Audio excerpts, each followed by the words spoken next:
recorded live in beautiful Colorado, USA. Broadcast around the world. You're listening to the Quarterly Review Podcast, produced by Three Angels Message Ministry.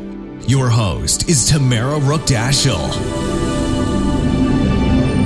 Welcome to the Quarterly Review Podcast, produced by Three Angels Message Ministry. I'm your host, Tamara Rookdashel, and today is Friday, August 9th, 2019. This quarter has been titled The Least of These. This week, we have been covering Lesson 6, titled Worship the Creator, and today we will review what we have covered this week. If you have the printed booklet, please follow along. If not, you can order a copy from our resource library. Let us begin with a word of prayer.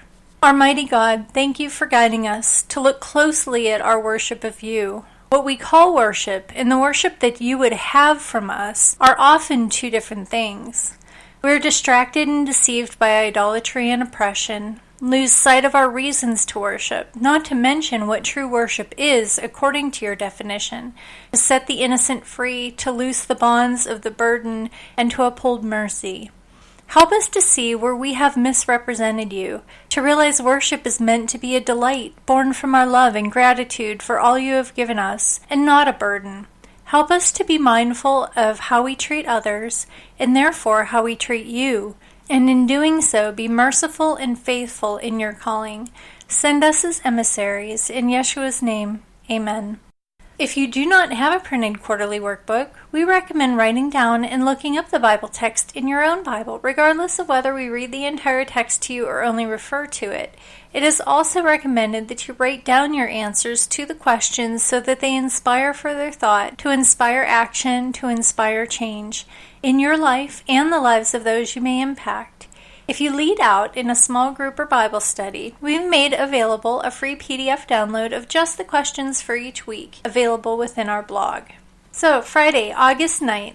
Further suggested reading for this lesson is Isaiah 58, A Divine Prescription, pages 29 to 34 in Welfare Ministry, and also Woes on the Pharisees, pages 610 through 620 in the Desire of Ages. Quote, in urging the value of practical godliness, the prophet was only repeating the counsel given Israel centuries before. From age to age, these counsels were repeated by the servants of Jehovah to those who were in danger of falling into habits of formalism and of forgetting to show mercy. End quote. Prophets and Kings, pages 326 to 327.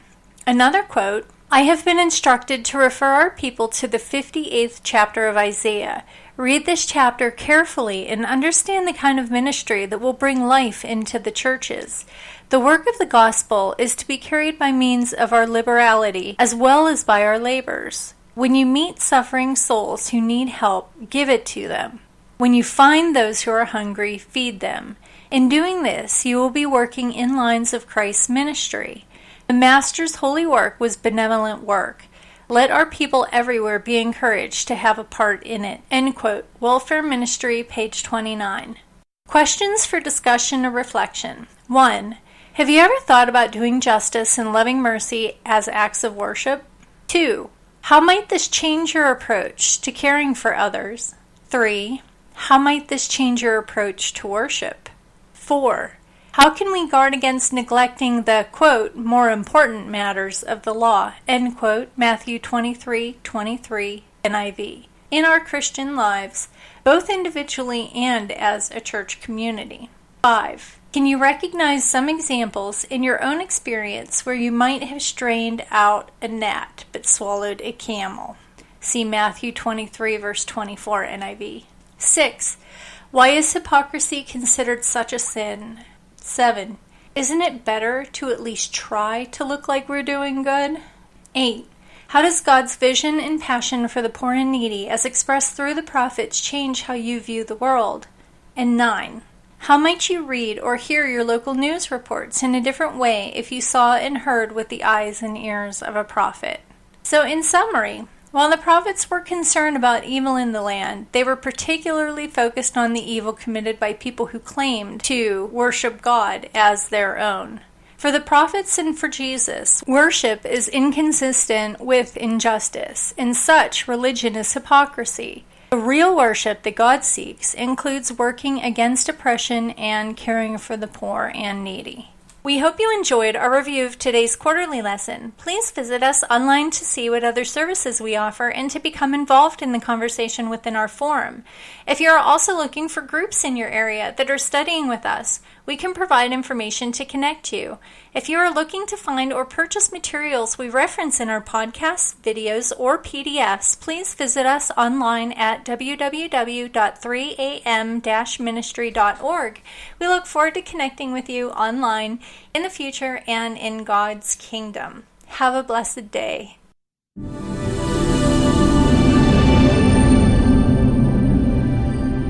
Thank you for joining us today. To find out more about our ministry, listen to older podcasts, read additional articles, join our forum, access printable PDFs, or order your own published quarterly booklet, please visit us online at www.3am-ministry.org. Have a blessed and prosperous day.